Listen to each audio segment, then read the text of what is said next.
Assalamualaikum warahmatullahi wabarakatuh. Perkenalkan, saya Yusma Hartini dari Program Studi Ilmu Kelautan Universitas Maritim Raja Ali Haji Angkatan 2019.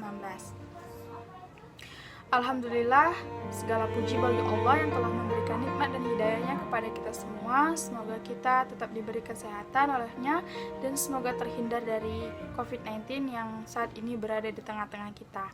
Salawat dan salam semoga tercurah kepada Nabi besar Muhammad SAW yang telah membawa kita dari zaman kebodohan menuju zaman pencerah seperti saat ini. Baiklah, di sini saya untuk memenuhi nilai ikhtiologi dari dosen pengampu saya yaitu Bapak Hengki Irawan. Sistem peredaran darah pada ikan. Ikan termasuk golongan vertebrata yang sistem peredaran darahnya itu mirip banget sama namanya aves, kata, terus bahkan sama manusia.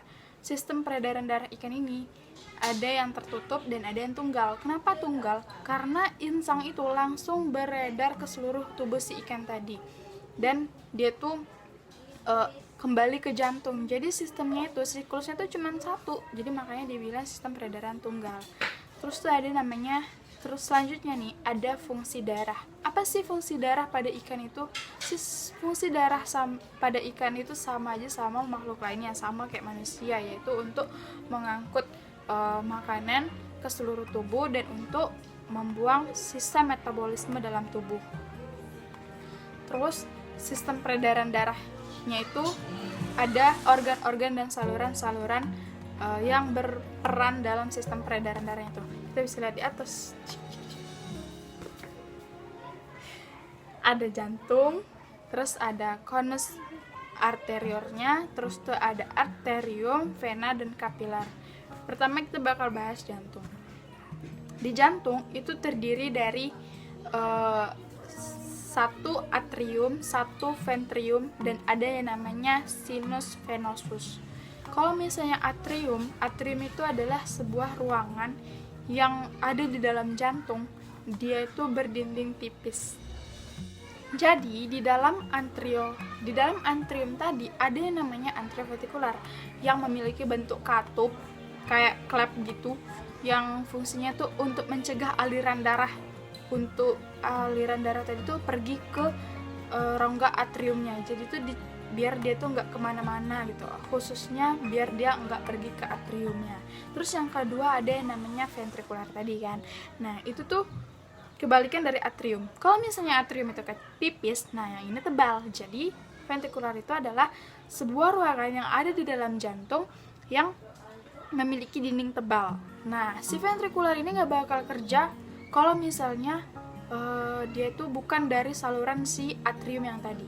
Jadi dia itu harus dari si atrium baru mau kerja.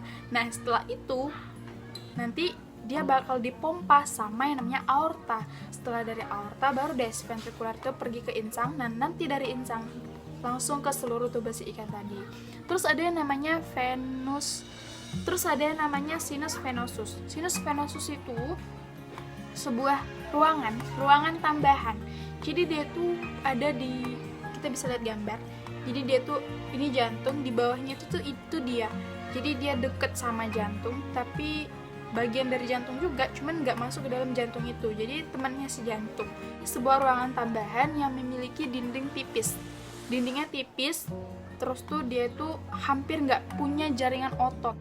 Itu namanya sinus venosus. Terus tuh dia nih guys berfungsi untuk menampung darah yang mengalir melalui si vena cardio, arterior tadi, terus presdior juga. Nah itu tuh yang melalui dari vena hepatica tadi. Nah gitu deh, sekian dari penjelasan saya. Lebih dan kurangnya saya mohon maaf. Kesalahan berasalnya dari saya dan kelebihan itu berasalnya dari Allah Subhanahu wa Ta'ala. Assalamualaikum warahmatullahi wabarakatuh.